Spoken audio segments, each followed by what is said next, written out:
Arline Davis, and we're talking with Karl Nielsen, who's the president of 6 different international associations that are involved with human evolution, human development and evolution. And all together we call ourselves the We Evolve Coalition. This is our collective DNA, how we understand ourselves. We've come together, we've met on our pathways, we have important points in common and important forefronts that take us in different directions to be able to facilitate as many people as possible on their inner journey so that on the outer world they can do better, more purposeful things. So what are your first thoughts as we start here? This is the first of a series. We're starting something new.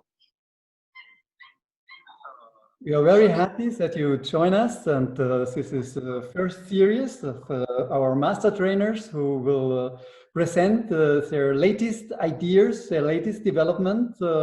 And we just started. We had a 3 days master trainer meeting where we decided that all of our master trainers want to hand over all their wisdom and all their knowledge and everything they have developed to you. So you can even support this by your questions, and in the next month we will be regularly here on this Facebook site. Yes, what is so very special about our associations? What is different? Yeah, where is our unique proposition that makes us so successful? That we had in the last 12 months, even so a lot of crisis, we had 30% more members here. Yeah? We have gone to now nearly 7,000 members in 83 countries, and you are part of it. And this is a huge development, for we have a very unique way of thinking that it is very important to understand just in those chaotic days what is human. What does it really mean to be human? I think this is one of the main topics we have today.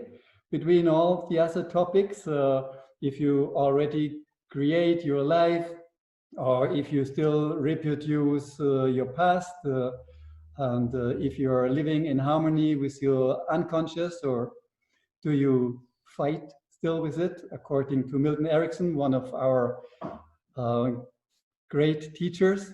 It's all about friendship between the conscious and the unconscious. And do you know your mission in your life that brings you success and growth and happiness? We are touching all these areas today here with Arline and me and our experience about this, what makes us here in this kind of approach of our associations in NLP, in coaching, in hypnosis, in Constellation, in mindfulness, in positive psychology.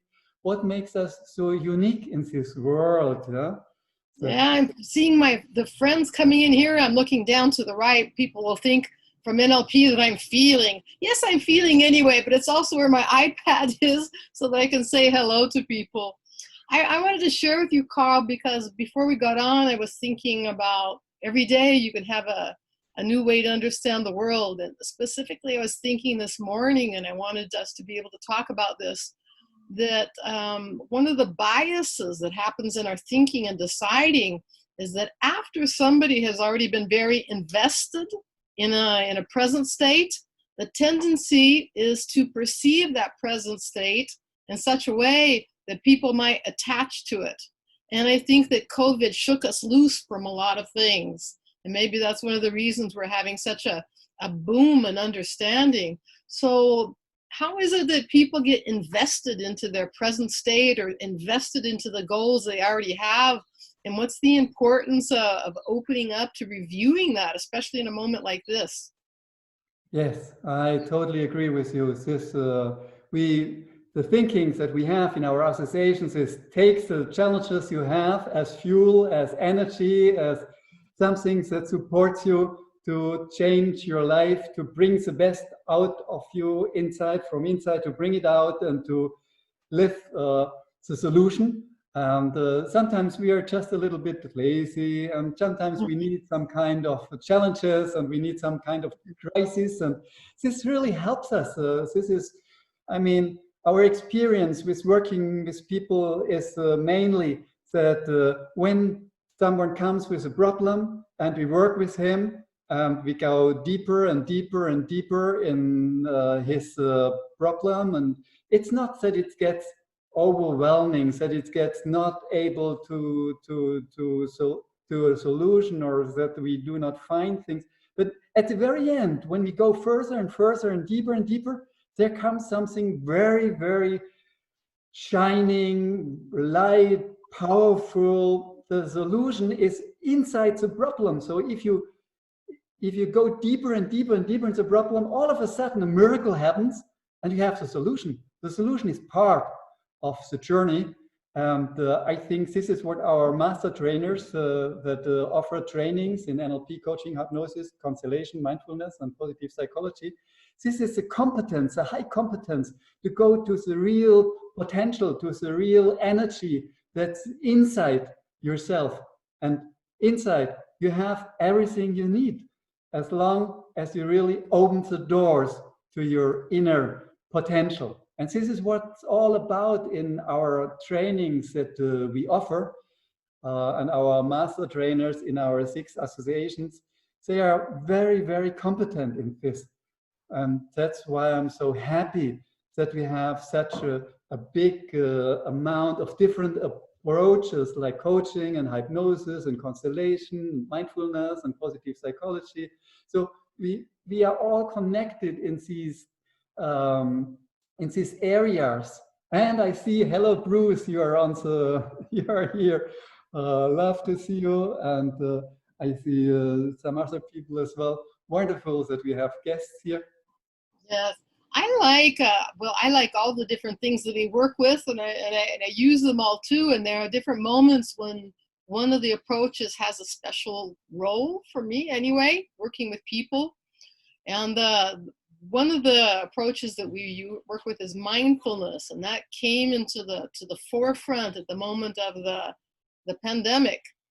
And the thing that I think is very incredible about mindfulness is that as human beings, because they react, I want this, I don't want that, and they might have an attachment or repulsion to different things instead of embracing what it is a beautiful challenge, then that takes up a lot of mental real estate to solve problems, because it can't be like this, and people think, or it can't have gone away what I had before. Think with emotions. So if from the point of view that human beings are working for balance, for homeostasis, if the thinking and the feelings are in such a way that bring a high demand to the person, that's what they'll take care of. The thinking and the feeling that they're having at that moment occupies the nervous system, which is very special, but it's still a human nervous system. And it makes it deeper. It makes it more difficult to go deeper for these kind of miracle solutions that you're talking about. The reasons are inside.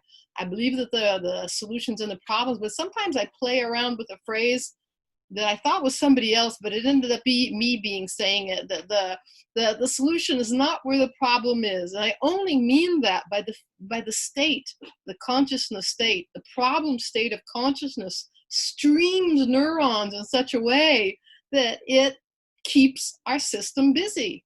And the human system has a quantity of processing that it can do in certain states. And we want to have open, more resourceful, more generative states. That connects the organizations too, I think. What do you say about that? Yes. This includes that we have this development of humankind that we include as well in our associations, that we see how humankind has developed, and that just as an easy example, for 200,000 years ago, it was very important to be very alert and see, is there a bear, is there a lion around? And so we were always you were always thinking, and our brain and our genes were developed in these ways that they were always looking for danger and for bad news. For bad news was very important to survive. But nowadays we have changed, but we are still working, and this brain is still working as if it would be 100,000 years ago. Some people, I mean, this information exists about negative bias and thinking, and some people wonder why so much negative thinking, and it has been a symptom too, because we work with people, and sometimes I'm with big groups, and sometimes working with individuals too. And I was talking to a person that was saying, I withstood COVID for so many months, but now just recently it started to happen with me that my first thought is negative, but I was going so well. And we have a challenge of saturation, and thought it was very strange. Well, this is not me for my first thought to be negative. However, we have our biology, they have the human story, and I think you're very good at that, Karl, for having studied sociology. Yeah, really. Like some of us have preferences, and I'm very future. I go, woo, let's watch the future. But sometimes there are big lessons from the past, and what you started to bring up about our biological inheritance as a biologist, say, wow, that's important to understand that in the perspective of what we needed back then, and how can we update when our biology is so involved. Yes, this is very, very important to become aware of, that you are very strongly determined by your past, by how your upbringing was, and even so how humanity was growing, and that this is now come to a very special time. And very often people just live just only live here in this time, are not aware of the advantages we have already made, and that we are on a very, very unique time in history. That now we have this artificial intelligence, we have biotechnology, we have overkill, we have climate change, we have fake news, we have cyborgs, we have nanobots. The future is already here, and so at the moment, more technology will not solve our problems at the moment that we have. Yeah? What the solution could be is that we really understand what it means to be human. And this was always my question in my life. What does it mean to be human? Yeah? What is the difference that it makes when you see that someone else is a human being? You cannot kill him. You cannot go to war with people that you have understood that they are your brother, and that we are all coming from the same mother. If we look back at what our scientists found out about our history, that we are all no matter what color, no matter where we live in this world, we are coming all from one mother. We are all brothers and sisters. We forget this so often. Yes? This is a thing that is, when you're starting to think bigger, then you can understand the moment we have, and you can understand the crisis we have at the moment, and you can understand that the only solution is inside. So the only way out, we can say, is a way in. And this is where we have so many methods for that. We can change beliefs, that we can look at things in history where, like in Constellation, where you all of a sudden you find out that there was someone in your family, in your past, that you even have not known yourself personally, but he was somehow not treated well, and this has an influence on you, and maybe sometimes you have these feelings from them going through you, and our trainers are helping you to find this out, and to work on this, and to find solutions for this, and then you become more conscious. And this is, I think, what mindfulness is all about, to become more conscious.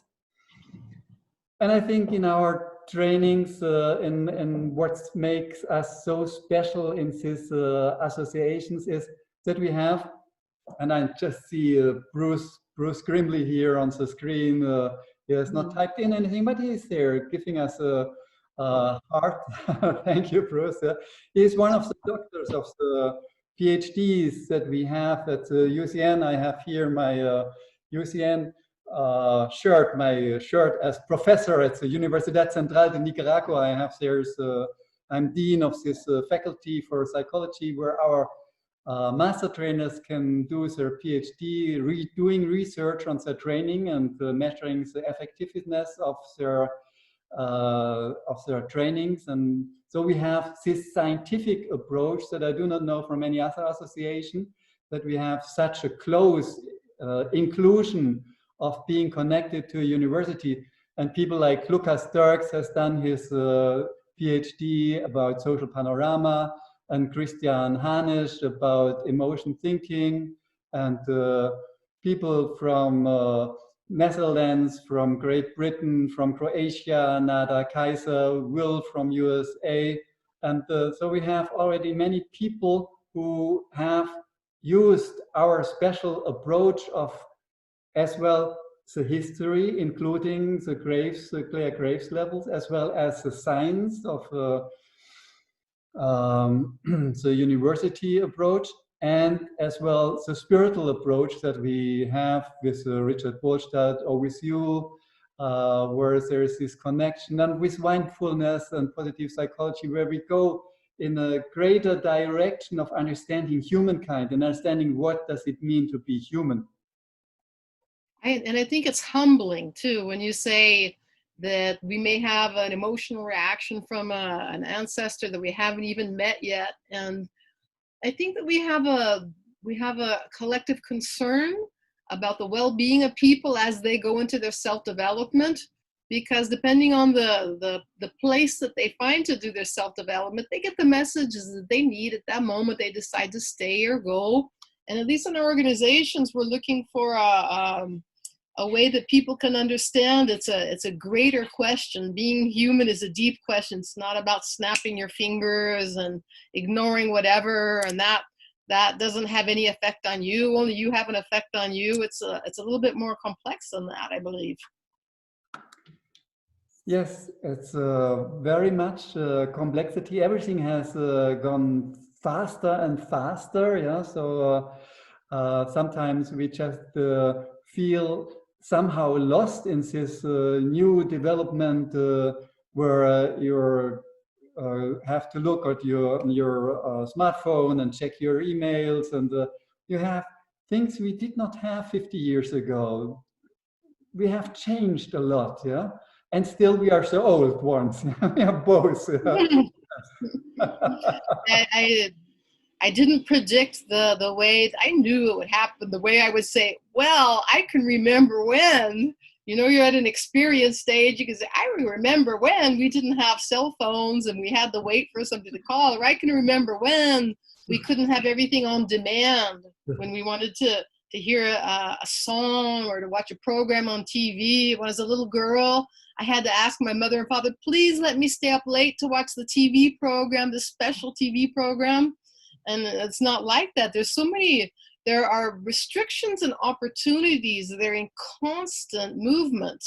And for the human being to update themselves, to be able to make decisions when the mind tends to stay repeating patterns, this is an incredible challenge and opportunity, of course. And we have so much to offer, like from the areas of NLP and coaching and hypnosis where we come from. We have so much more than usually trainers know about changing beliefs and about going deep into the history and change history, and that you're not a victim of what you have experienced in your upbringing, or what that even if you had big problems, maybe you're not coming from a families that had immense amount of money and everything was very easy for you. You were just, maybe you had a little bit more struggle, but this does not matter. You are developing strengths in these situations, and when you use our techniques that we can offer, then you can understand more about life, and you can understand more about humanity and about yourself, and about how things are going in a really good way, even though we are living in chaos. Yeah. So John Kabat-Zinn from who develops this mindfulness approach that we have first developed was that living Full Catastrophe Living was the title of his book, which he has 30, 40 years ago when he started. Yeah? Full Catastrophe Living, this should be the solution for people who have anxiety and people who have problems and depression. But this was his approach. And he said, yes, yes, yes. If you try to make everything sure and to define everything before you experience it, experience is life, and life is chaotic, and life is development, and it's every moment is very special, every unique, every moment is new. And if you open up to this new and that you experience, this is the mindfulness approach. Yeah? And we have already 77 master trainers from NLP. We have already 77 NLP trainer. We were teaching them in offering mindfulness trainings, and so many more are invited to come. So if you're an NLP trainer, feel invited to go into this direction to offer NLP, to offer mindfulness trainings. I am completely convinced that this needs to be part of our toolkit. And Jon Kabat-Zinn, I saw an interview of his with Oprah Winfrey. It was nice to see him 30 years later and giving the update about that.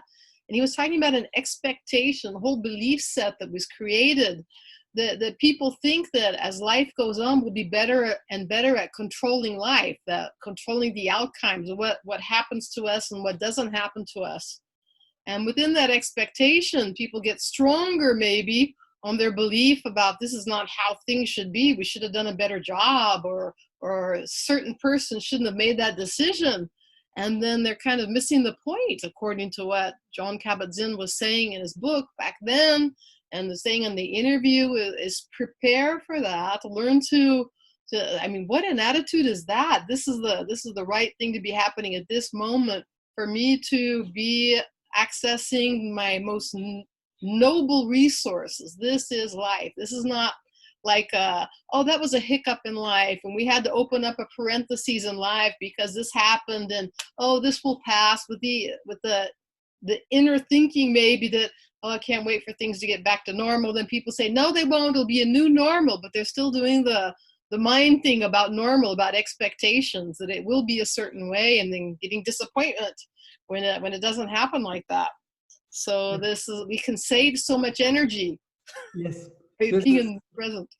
Really, what you described, this is really our what we as master trainer, when we do our trainings, what we see again and again, and when we give coachings, that people are so engaged in what they expect, and the expectations come in their way, and their value system comes in their way, and I mean, we are all learning. And this was a fundamental idea of our associations, where it started from in 2000, where we offered in Berlin integrated NLP trainer and coach training. In this training, we had 11 NLP master trainers from 7 NLP institutes in Berlin who were competitors. They were competing with each other. And this was the first time where they were working together in an integrated NLP trainer and coach training. And they learn from each other, and this is what all our master trainers are. Why we have this association? Why we are growing so immensely in the last 12 months? For why we had 3 days where we're learning as master trainers from each other. This is our idea. Not only our participants of our trainings have to learn. We all learn. We learn from our participants, as well as our participants learn from us. Life is an interactive process where we all are systemically connected. And when we learn more and more as a master trainers, our participants learn more as well. So this is an interactive field of energy where we are connected. Yeah. And I love this about our associations. There are two things that I feel about that. One is that when we act together as a we, and the we is inclusive, and we can take that perspective of being us, being we, then we get to experience all the resources. That's an incredible thing. Even at like the simplest exercise for Constellation, for example, maybe to feel that I have my my father, and then my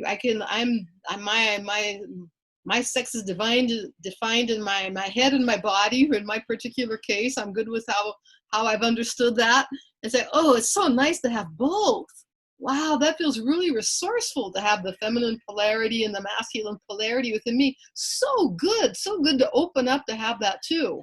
That's just the most simple case. And then when we're in our group, when we all together, wow, I can feel or in my case, I would say I would feel all of the resources pulled together, and the excitement is greater. And the other thing that I have enjoyed about the neurological level is that at the mission level, we know they have a unique set of experiences, and we create scenarios. We have a skill set and our core values and everything. And then we have one mission because we'll be part of a vision. So when we're part of we can have a little bit of relief maybe in knowing that I don't have to do everything, because there are some people that are so excellent. And when we pull together, sometimes you can even relax with that. It might be relief to say, oh, in a world where we work together, volunteering happens naturally, cooperation happens naturally. If people don't have a sense of cooperation, the volunteer levels are less. This is in the studies at the time. I was working with a non-governmental organization that we worked on conviviality, and we talked about volunteering. In the condition that people understand the greater cause, people say, oh, I'll do that. And they wouldn't have done that if they weren't a group. I don't want to do that with my day. I'm not going to put that in my schedule. They come together. We need it. Oh, I'll do it. Yes. This is really so wonderful. This spirit in our trainings, this spirit of the group, that you understand other people in the group and that you can support other people in the trainings. So this is what I love about trainings. And I know you in Brazil, in your way of having trainings, they are even more intensive than we have them in Europe. In Europe, we are more a little bit, a little bit. Not as much hacking as it is usually in Brazil. And we are learning from the Brazilians, so we are becoming one big, so the people from Peru and the people from Egypt and the people from Europe, they learn when they exchange, and when the master trainers from Europe sit in trainings in Latin America, or master trainer from Latin America sit in trainings in Egypt or things like this, when we exchange our knowledge and when we learn from each other, and then a group spirit is starting. And this is what I think where we are really very special, that we have developed this mindfulness, not only like everyone else the first 4 days, but we have developed as well the next step of mindfulness practitioner, where we include the human intelligence that has developed on each level, that we have, okay, what's about your body? How do you treat your body? And like, since I do this mindfulness and positive psychology, I'm with Angela at the moment in this kind of buddy system where we just exchange, and this can be done, you can do this as well, yeah? Where we do what am I grateful for today? Yeah? So you exchange it for 1 week, you exchange every day 5 reasons what you were grateful about. Yeah, and just doing this for 1 week, there is such a lot of scientific evidence that this changed your brain, this changed the way you are thinking, this changed your being in this world. And there are so many easy things in positive psychology and in mindfulness that you can start to do. When you then start about what I'm grateful about my body, yeah, and then all of a sudden when you eat, the food tastes different. Yeah, if you take time for the food and you are really aware of the moment of eating and the taste and how the also unbelievable amount of cells are reacting and saying, yes, we like it. Yeah, and it's just a question, are you aware of it? Yeah, and then you have this time about your body where you discuss this, and the next step was about spiritual area where our ancestors, so in every tree they saw a spirit, in every mountain, in every lake, in every animal. Yeah, are we still connected to these energies? Do we still know what nature means? When we look at a tree or a plant, can we still connect to the spirit of this tree? Yeah, like these are just things that help us with this development. This is the intelligence that we have. We were fighting for a long time in our development of our existence in humankind. Yeah, and are we still aware of it? Do we still? This is what people can learn in our mindfulness trainings. Yeah, and emotional intelligence as well. Yeah, and other aspects. Yeah, I'm sure, Arline.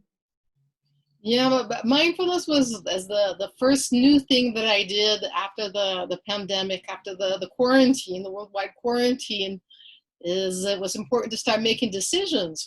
Since it's new work, it'll be a big investment to communicate in a new way, because now we're communicating in little rectangles, and it changes how you use gestures and how you use your voice and how you hear people, how many people you can see at one time or hear at one time. And it's a different challenge for communication. So we reformat, this has been my case anyway, to reformat my library of information that I've made for 27 years and these newest versions. And part of it's me wanting to do something new anyway. But the first the first new thing I did was working on mindfulness and creating a version of it that we could connect to at that moment. And something that was very impressive to me, first of all, we hear like the present state when people came to, oh, I already know mindfulness. I read the book or I watched the video. And I've told people too, I was at a bookstore in Brazil and I saw on the front countertop on a special stand, it said, mindfulness and day-to-day practices. I go, oh, I don't know that book yet. So I opened it and it was crossword puzzles and word puzzles. I go, come on. I have one here actually, just so people know what I'm talking about. Like this kind of puzzle. I go, come on, you use that name for that? And so I sat down at the beginning of mindfulness. What are the things that make sense to me? And people say, I already know it. I bought the little book at the bookstore, something like that. And then as we started to go into it with a group of people that had, expectation and faith enough to do it. And some people say, I'll just do it. Arline asked me, I'll do it. Then we discovered that when they actually were present in their experience, paying attention to what was happening with them as they had that proposal to sit or to lay down or to breathe. If they pay attention, then they know, oh my God, my mind is doing all this stuff. I never noticed that amount of activity before. And also because, well, now I understand why I only watch TV, because this is a torture. Now I know I do the games on my iPad. This is a torture. Now I know where I fight with people, because if I sat and had to listen to my fight with myself, that would be too hard. It's better to get angry at somebody else. And people say, oh God, now I understand. And wow, I understand. How can I get so resistant about listening for 30 minutes? Wow, my inner mind just started kicking and fighting. I don't have to listen to this. I don't have to do this. And we know that it's important to train. So this particular first group that we worked with, my colleague Alexandre Bortoleto, that's here, he is a clinical psychologist and me as a longtime coach, and the other things we work with, we really noticed what a difference it made for people to have a space to talk about what was happening with them. When the book doesn't interact, or a video and audio, or even the apps on the smartphones. This is the part of the dark side of mindfulness. And I think that anything that we can work with can also have its dark side depending on how it's applied. So we were having a really incredible experience about being guides for people that would go to breakout rooms in Zoom, talk 2 or 3 people or 4, something like that. And they didn't need more than just a space. Let me talk about what's happening with me. Oh, you're talking, now we understand what's happened with me. It was out of consciousness until you shared. Yes, and this is really where you start to create your life, where you start to become aware of your life, where you start to become aware of your potential, that you don't have to be the victim of your mind and what the don't trust every thought your mind tells you. This is an ongoing process, and there we have first developed mindfulness, where we brought in the NLP approach, like saying, what is your goal? What do you want to develop? And if you want to develop something, and you start to think about, okay, I want to be in a more creative way together with my body. I want to feel my life more intensive. I want to have this notion in my body that I do what I want, yeah, that I'm going that I express what's in me that wants to come out, what is my deep soul singing in this life, yeah. When you go this way, then you can set this soul in our mindfulness trainings, yeah. You can set this goal, and this will support you when you go deeper inside and explore your unconscious, and you have then just develop more harmony with your unconscious, understanding your different parts inside. This is all part of creating your life instead of reproducing your past. And when you look at your life, you see very often on me, it's this for me as well. I see, oh God, how often have I just reproduced behavior? And even if it's just the opposite behavior my father had, it's still reproducing. It's not my original way. Yeah, the opposite is the same.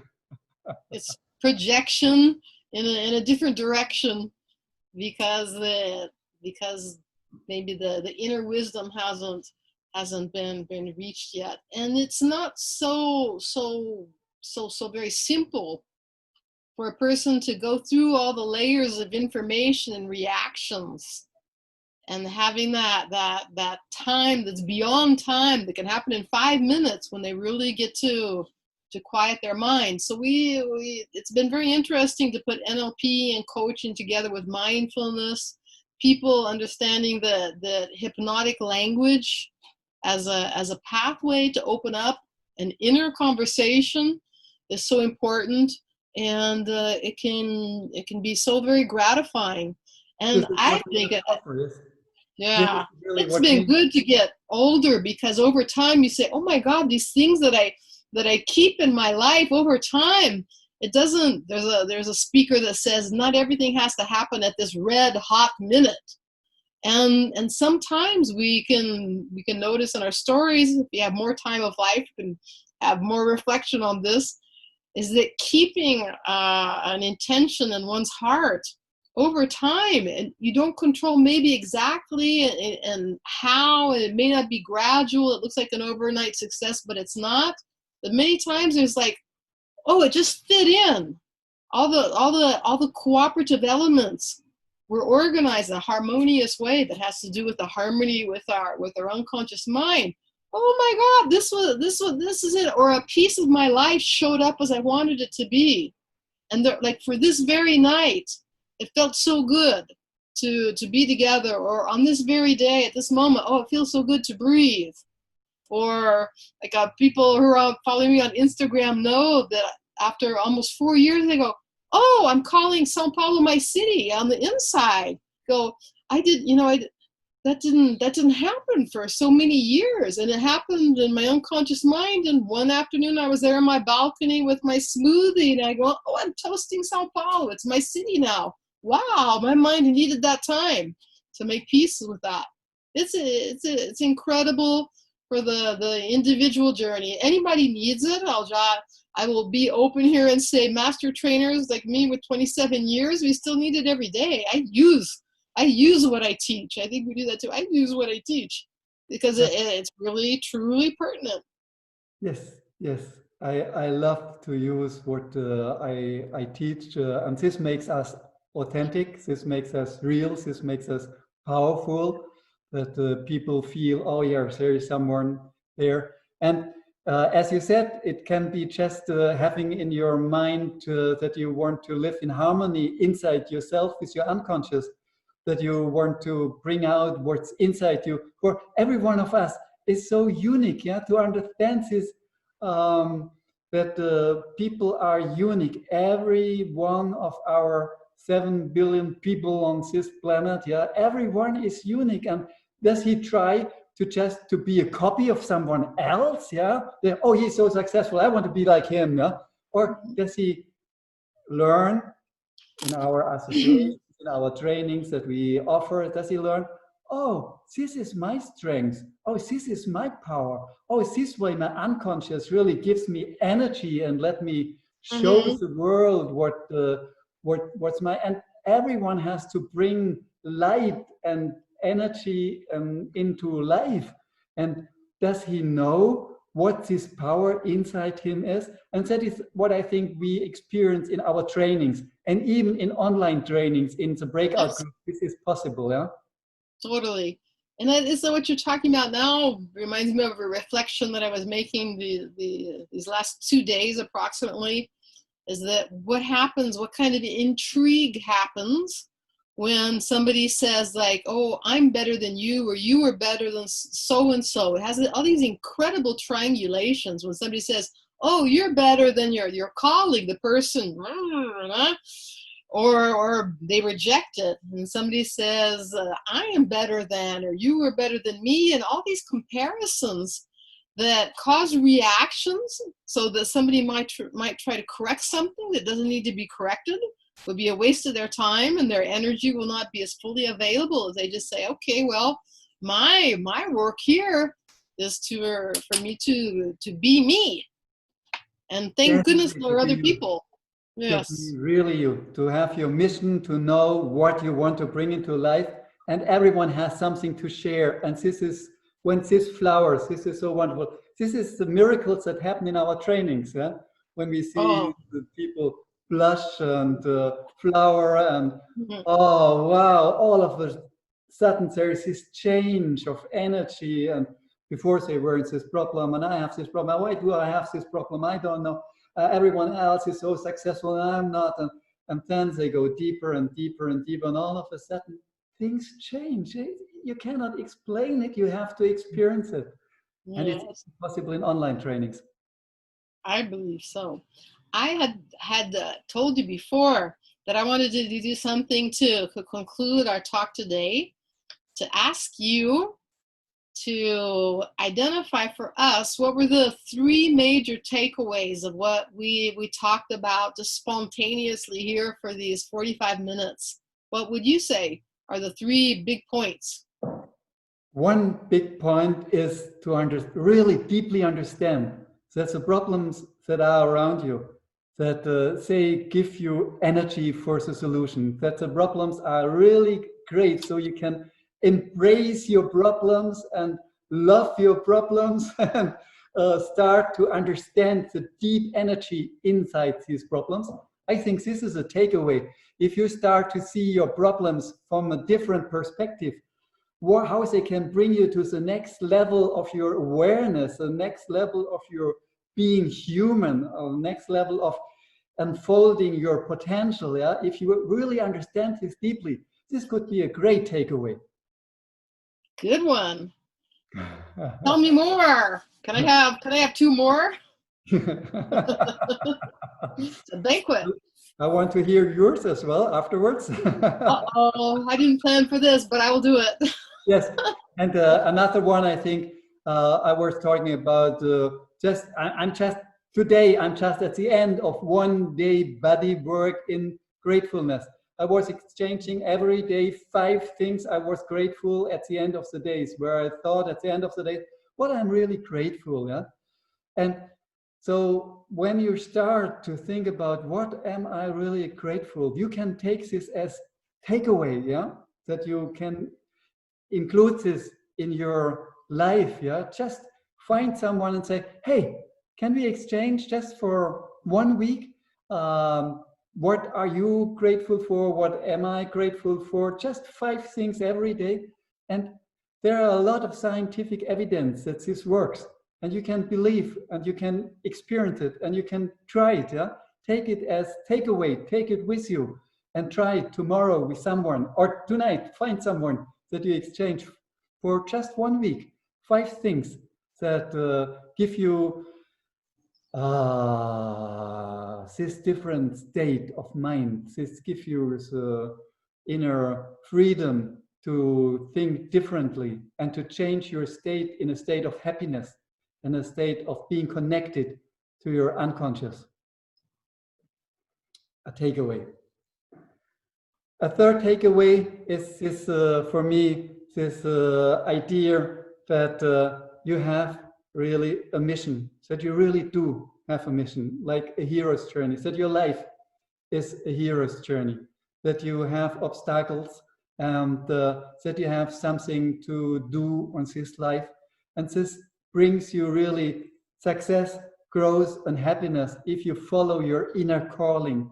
And then when you do the first 2 takeaways we said so far, and then you go in a deeper inner state of mind, and you get connected to your unconscious, and all of a sudden, you know what's all about for you.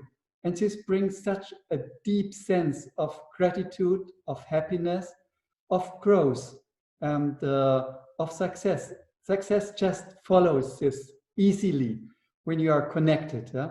So as a takeaway, connect yourself to your mission and enjoy it, and come to our trainings of our trainers. And Arline, I really love so much that you have done so many, that you offered so many little exercises in Facebook and in Instagram that people can do, yeah, from our mindfulness. And then when they start to love this, they can go to your trainings and learn more. And even if they have done many other mindfulness-based trainings somewhere else, yeah, what we offer connected with NLP and with coaching is so different. Yeah, it's such it goes so much deeper. So I highly recommend this as a takeaway and inspiration as well.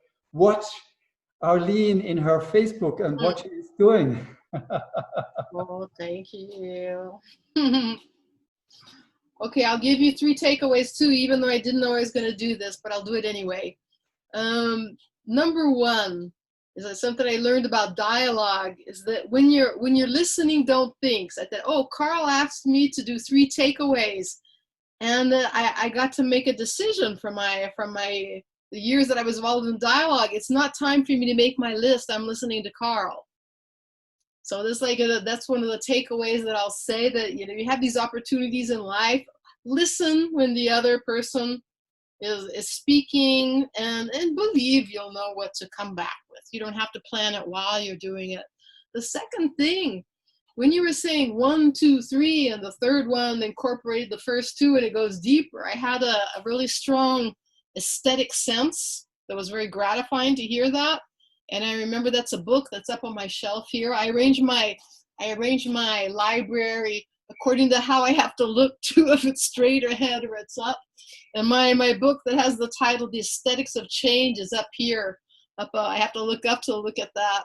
And change can be very aesthetic. Evolution can be very aesthetic. And you were talking about the inner world and the inner harmony. And at any moment in time, no matter what's happening on the outside, you can have a very deep felt aesthetic sense of gratification just because you changed your direction to pay attention for breathing for 1 moment. It's just such a big freedom, and it's so aesthetic. And the third thing that I don't know what it is yet,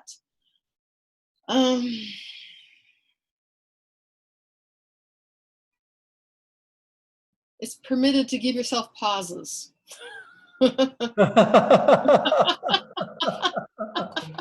Well, you have this course. I think this is a really great takeaway, yeah? To allow yourself to have courses in your life, yeah? Just to take this time.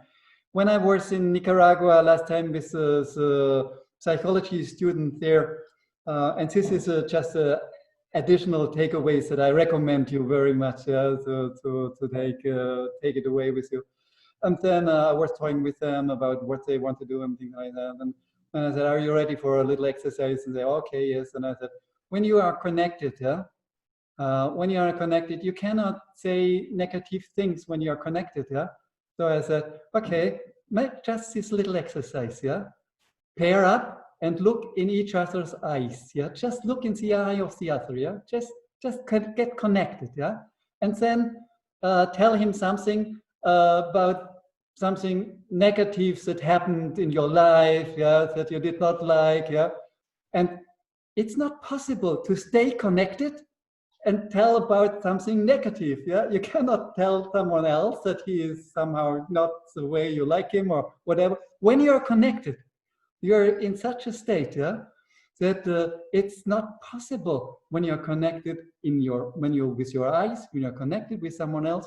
So take this away, try it. When you are with someone else, just enjoy to look in his eyes and while he's talking and connect deep to his heart and his soul, and then feel what this does with yourself and what it does with the other one as well. Just being connected. And this is mindfulness, being connected, like Arline just said, allowing yourself this pause, allowing yourself this moment, allowing these moments, yeah, allowing to be present. And this is what mindfulness is all about, to be really present and connected. And then you really can find out what it means, what it truly means to be human. This is a miracle, to be human and to connect to others and to feel this energy when the connection is there, when you're online. Of course, it's still an experience.